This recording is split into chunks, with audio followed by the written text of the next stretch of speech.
Tamil Bible Study. Praise the Lord. வேத பாடம் 2 ராஜாக்களின் புஸ்தகம் 16ஆம் அதிகாரம். 2 ராஜாக்கள் 16ஆம் அதிகாரம். ரெமலியாவின் குமாரனாகிய பெக்காவின் 17ஆம் வருஷத்தில் யூதாவின் ராஜாவாகிய யோதாமின் குமாரன் ஆகாஸ் ராஜாவானான். ஆகாஸ் ராஜாவாகிற போது 20 வயதாயிருந்து எருசலேமிலே 16 வருஷம் அரசாண்டான்.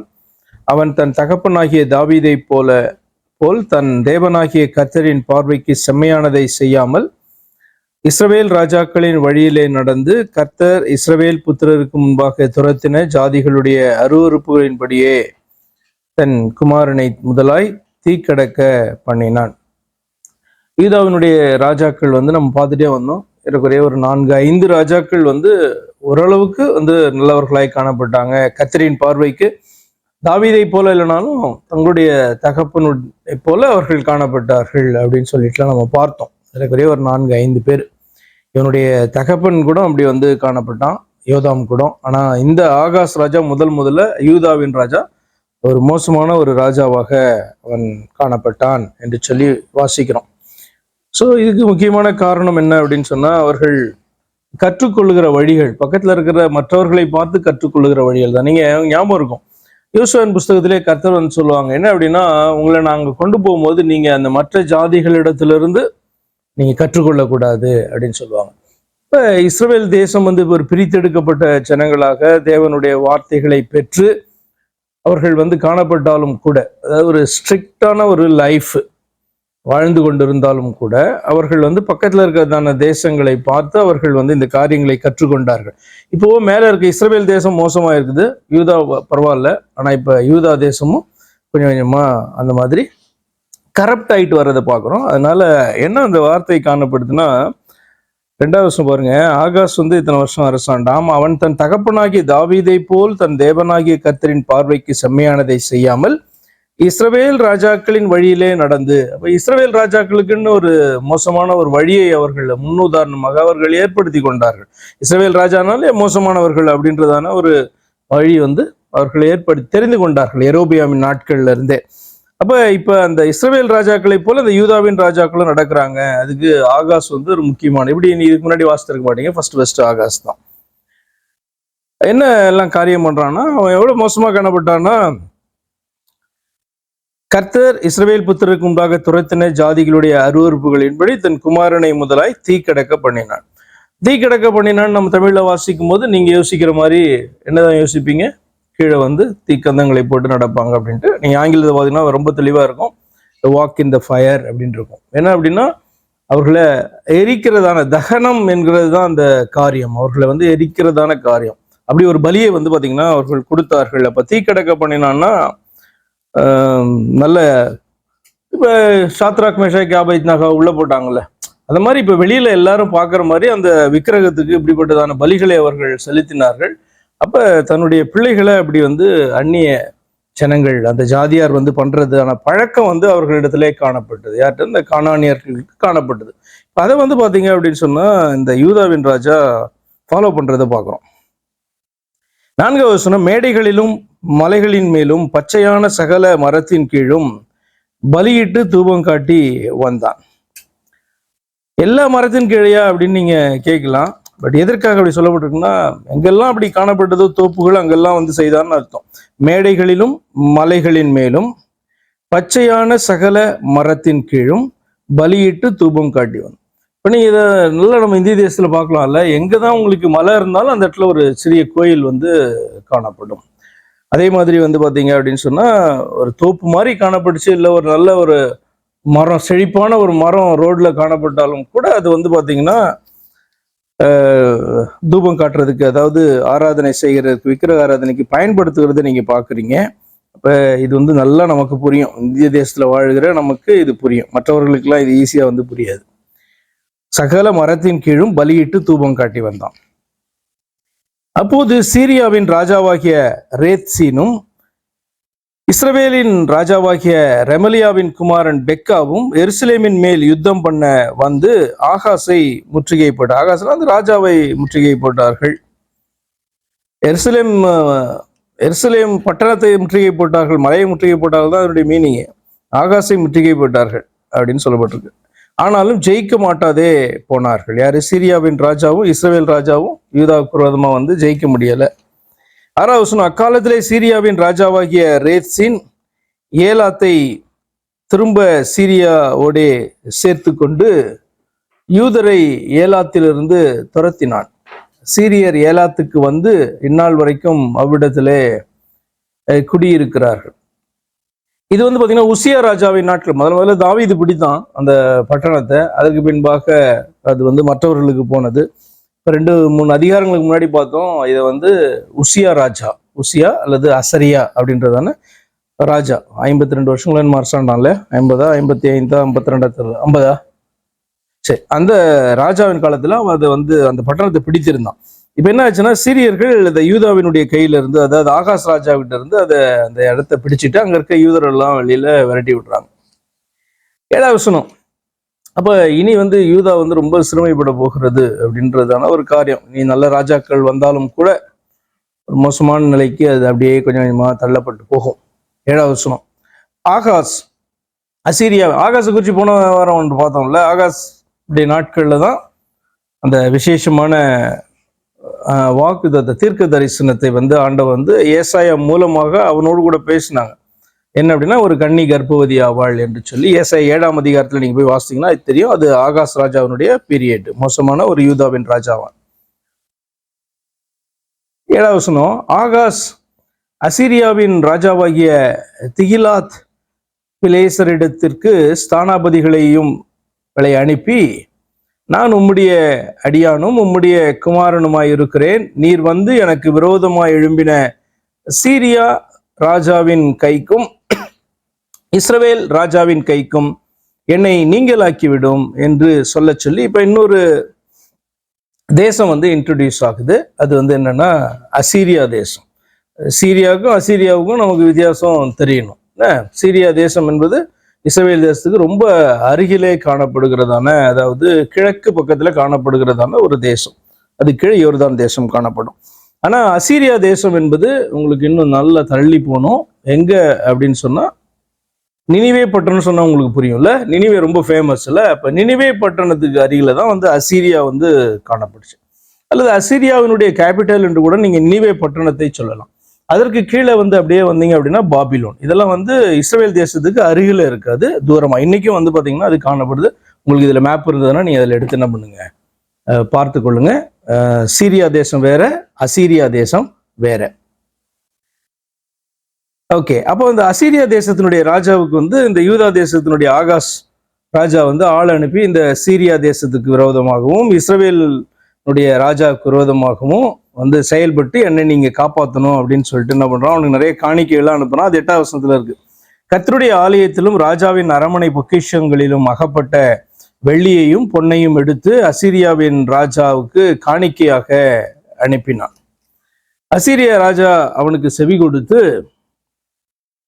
தமஸ்குவுக்கு போய் அதை பிடித்து அதன் குடிகளை கீழ்பட்டணத்திற்கு சிறைபிடித்து கொண்டு போய் ரேத்சீனை கொண்டு போட்டான். தமஸ்கு பட்டணம் உங்களுக்கு தெரியும், புதிய ஏற்பாட்டு வரைக்கும் அது ஒரு ஃபேமஸான ஒரு பட்டணம். அது வந்து எங்க காணப்படுதுன்னா சிரியா தேசத்துல காணுது. இஸ்ரவேலுக்கு ரொம்ப பக்கம், கிழக்கு பக்கத்துல அது காணப்படுது.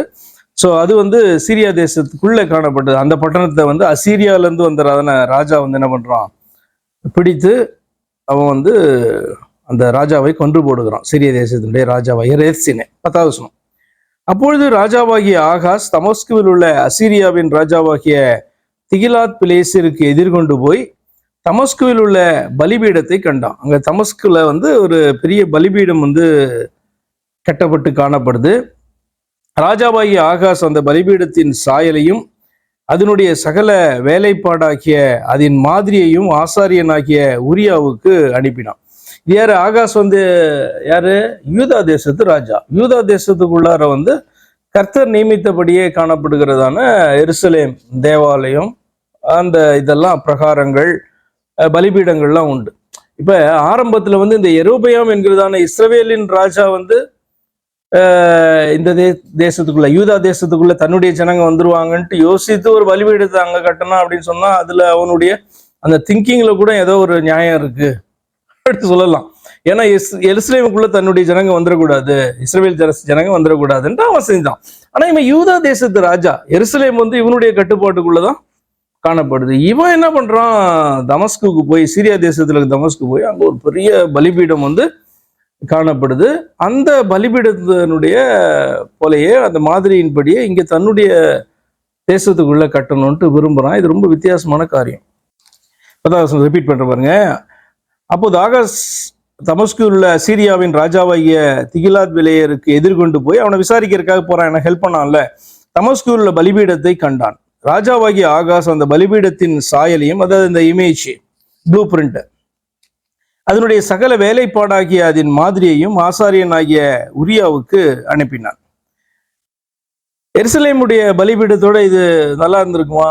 எப்படி நினைக்கிறீங்க? எருசலேம்ல பெரிய பலிபீடம் காணப்பட்டதுல இஸ்ரவேல் ஜனங்களுக்கு ஆலயத்துல காணப்பட்டது, வெளிப்பிரகாரத்துல. அதை விட இது வந்து சூப்பரா இருந்திருக்குமா, அட்ராக்டிவா இருந்திருக்குமா? நிச்சயமா இருந்திருக்கும்ல. இருக்கலாம் கூட, நிச்சயமா இருந்திருக்கும். ஏன் அப்படின்னு சொன்னா, கர்த்தர் சொல்றதான ஸ்பெசிபிகேஷன் படி நிர்மாணிக்கப்பட்டதான பலிபீடம்னா இஸ்ரவேல் தேசத்துக்குள்ள காணப்பட்ட, அதாவது எருசலேம்ல காணப்பட்டதான பலிபீடம். அந்த பலிபீடம் வந்து பாத்தீங்கன்னா இவர்கள் இஷ்டத்துக்கு அதுல எதுவுமே பண்ண முடியாது. ஆனா ஒருத்தன் வந்து பாக்குறான், ஒரு பெரிய ராஜா வந்து பாக்குறான், இவ்வளவுதானா, இதோட இன்னும் பெருசா கட்டியிருக்கலாமே இல்லையா? ஒரு வீட்டை பார்க்கும்போது இந்த வீட்டை வந்து பாத்தீங்கன்னா இன்னும் பெரிய பணக்காரன் வந்து பார்த்தானா இன்னும் ரொம்ப அழகா நம்ம கட்டியிருக்கலாம் அப்படின்னு அவனுக்கு தோணும்ல. அப்ப அவனுடைய இஷ்டத்தின்படி அந்த வீடை வந்து கட்ட முடியும். அப்ப இவர்களுக்கு அந்நிய தேசத்திலே காணப்படுகிற விக்கிரக ஆராதனை செய்கிறவர்களுக்கு பலிபீடம் வேணும். ஆனா அவர்களுடைய இஷ்டத்தின்படி அதை கட்டலாம். நிச்சயமா அது வந்து பாத்தீங்கன்னா ரொம்ப அட்ராக்டிவா, ரொம்ப பெருசா காணப்பட்டிருக்கும். ஆனா ஆண்டவர் அருவருக்கிற காரியம்.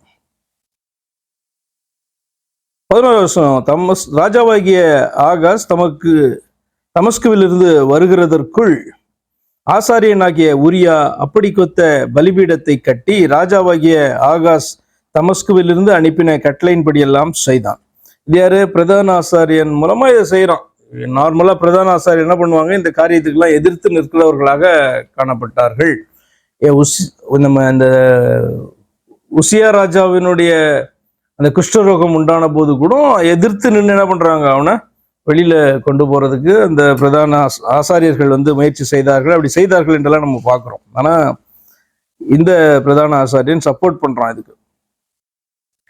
12வது வசனம், ராஜா தமஸ்குவிலிருந்து வந்தபோது அவன் அந்த பலிபீடத்தை பார்த்து அந்த பலிபீட தண்டியிலே சேர்ந்து அதன் மேல் பலியிட்டு தன் சர்வாங்க தகன பலியையும் தன் போஜன பலியையும் தகனித்து தன் பான பலியை வார்த்து தன் சமாதான பலிகளின் இரத்தத்தை அந்த பலிபீடத்தின் மேல் தெளித்தான். இப்ப அந்த பலிபீடத்துல வந்து பாத்தீங்கன்னா இந்த பலிகள் எல்லாம் செலுத்தப்படும்.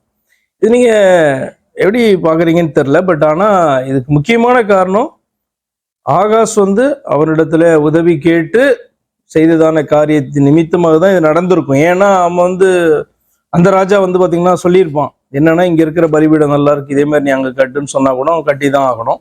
அப்ப எப்பொழுது வந்து பாத்தீங்கன்னா இப்படிப்பட்டவர்கள்ட்ட வந்து உதவி கேட்டு அவர்களை சார்ந்து இருக்கிறோமோ அப்பொழுது அவர்கள் சொல்லுகிறபடி வந்து செய்யக்கூடிய சூழ்நிலைக்கு வந்து பாத்தீங்கன்னா தள்ளப்படுவார்கள்.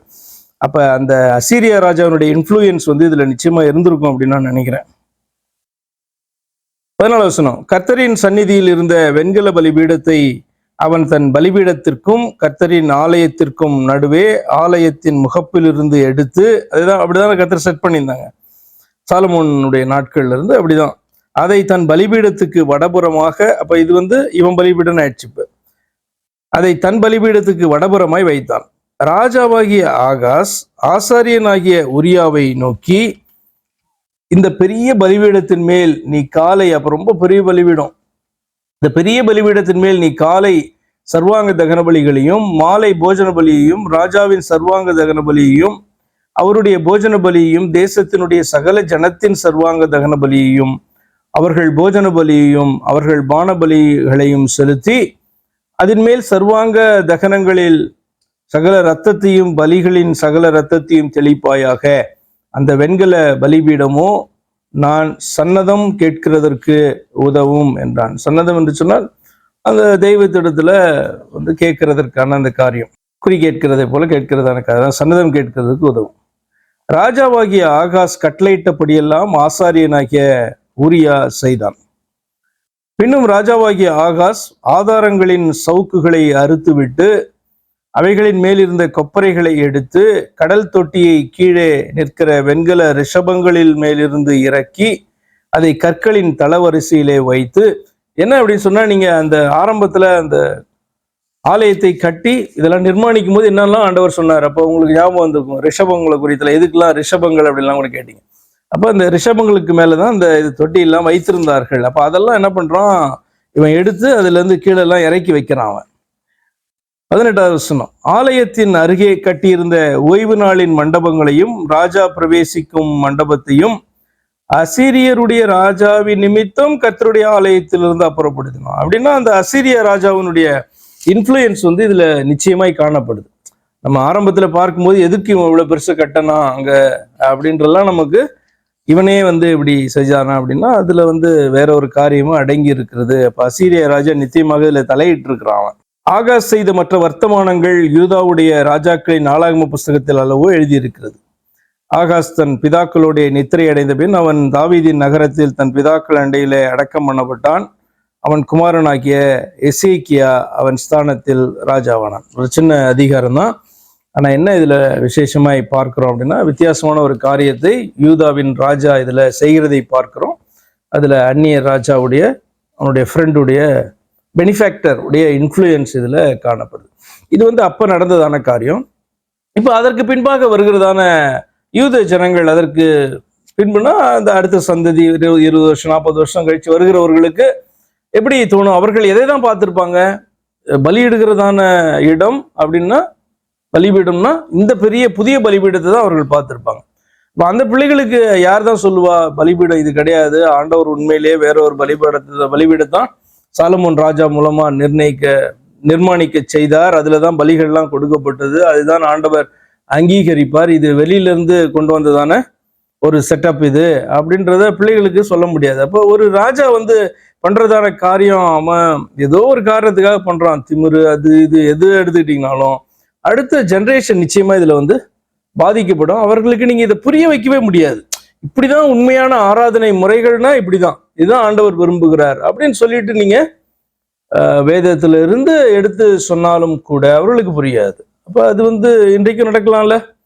இன்றைக்கும் வந்து நம்ம எங்கதான் போய் பார்க்கணும், வேதத்துல எப்படி காணப்படுது, ஆண்டவர் என்ன முறைகளை வைத்திருந்தார் அப்படின்ட்டு நம்ம போய் பார்த்து அதை சொன்னாலும் கூட பிள்ளைகள் தொடர்ந்து பார்த்து கொண்டிருக்கிற செய்கிறதான அந்த வழிமுறைகளில இருந்து அவர்களால் என்ன பண்ண முடியாது, சீக்கிரமா அதுல இருந்து வெளியில வர முடியாது. ஒரு பெரிய ஒரு எழுப்புதல் அப்படி நடந்தாதான் அதுல இருந்து ஒரு பெரிய மாற்றம் உண்டாகும். இல்லைன்னா அங்கங்க ஒருத்தர் 2 பேர் அப்படி வந்து நம்முடைய வழிகளை மாற்றிக்கொள்ளலாம். அப்ப இந்த ஆகாஷ் பண்ணது ஒரு வித்தியாசமான ஒரு காரியத்தை என்ன பண்ணான், யூதா தேசத்துக்குள்ளேயே பண்ணான். எரோபியம் ஒரு மாதிரி பண்ணான்னா, இவன் இந்த மாதிரி ஒரு காரியத்தை, இவன் வந்து அயோக்கியத்தனமான அக்கிரமமான ஒரு காரியத்தை இந்த ராஜா பண்ணான். ஆனா இதுல இன்னொன்று பார்க்குறோம், எசேக்கியா இவனுடைய மகனாகிய எசேக்கியா அடுத்து ராஜாவாகிறான். எசேக்கியா வந்து ரொம்ப விசேஷமான ஒரு அற்புதமான ஒரு ராஜா. உங்களுக்கு ஆச்சரியமா இருக்கும், இந்த ஆகாசனுடைய தகப்பன் அவனுடைய தகப்பன் 4 ராஜாக்களும் ஏறக்குறைய ஒரு நல்ல ராஜாக்கள். அவர்கள் தாவீதுக்கு ஈக்குவலா இல்லைனாலும் அவர்கள் தங்களுடைய தகப்பனை போல கர்த்தரின் பார்வைக்கு செம்மையானதை செய்தார்கள் என்கிற சாட்சி அவர்களை குறித்து தொடர்ந்து எழுதப்பட்டிருக்கும். ஆகாஷ்க்கு மட்டும்தான் அப்படிப்பட்ட சாட்சி கிடையாது. ஆனா அடுத்து எசேக்கியா வந்து பாத்தீங்கன்னா ரொம்ப ஆச்சரியமாக அவன் வந்து ஒரு நல்ல ஒரு ராஜாவாக, கர்த்தர் மேல நம்பிக்கை விசுவாசமும் வைராக்கியமும் கொண்டதான ஒரு ராஜாவாக அவன் வந்து அடுத்த யூதாவின் ராஜா வரான். இது எப்படி, ரொம்ப ஆச்சரியம் இல்ல? எப்படி இந்த மாதிரி ஒரு குடும்பத்துல இருந்து எப்படி அப்படி ஒரு பிள்ளை பிறந்து வருது அப்படின்றது நமக்கு தெரியவே இல்லை. சரி, அது ஏதாவது கேள்வி இருக்குண்டா?